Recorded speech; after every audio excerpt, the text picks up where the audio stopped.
لالي عدالتونو کې څه کوي؟ نو لالي عدالت کې خو مې تاریخ دی لالي.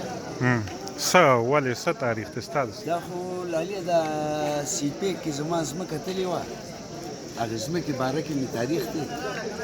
نو هغه ځمکه خو سی پیک کې تل د لالي خو په هغه ځمکه باندې زما جرندې وي او غالبا که تا له یادېږي لالي په دغه جرندو کې مونږ یو پیره وایس اف امریکې لپاره انټرویو هم کړې وه، یو ویډیو پکې شوی و، تاسو له به یاد وي او که نه. نو هغه جرندې چې زما دی لالي د هغې په هغه ولو باندې او هغه جرندو باندې د سی پیک ملبار غښتې ده. نو اوس زه دې کوشش کې لګیا یم لالي چې دا ملبه حکومت لرې کړي او زما دا جرندې خالي شي او چې زه پکې خپل د قوم خدمت ته کښېنم او بیا دې قوم له جوار وړوم خپل. نو لالیا اوس جرندې د مطلب دا وخت نه چلیږي؟ جرندې بند دي لالیا. کله نه چې د سی پیک کټایي شوې ده او په جرندو ملبار غښتې ده نو جرندې بند شوې. نو اوس عدالت کې د کیس کړی دی؟ نو اوس عدالت کې کیس روان دی لالیا. انشاءالله دا امید کوو عدالت نه چې موږ سره به انصاف کړي.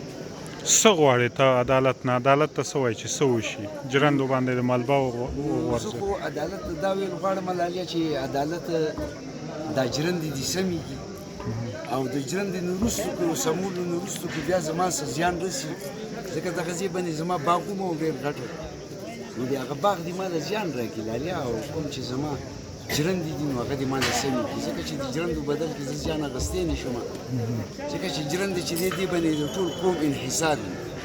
نو زه اوس یو خپل د ذات لپاره د ټول قوم ګېډه په توله نه شم وویلی لالیا.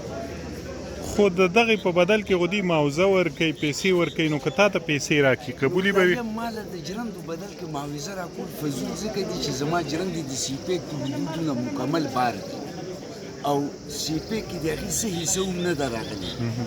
نو دې وجې نه په هغې سره ملبار غښتې ده. د ملبې د وجې د داسې جرندو چې هغه قوم لپاره دومره ضرورت کې په کار راځي.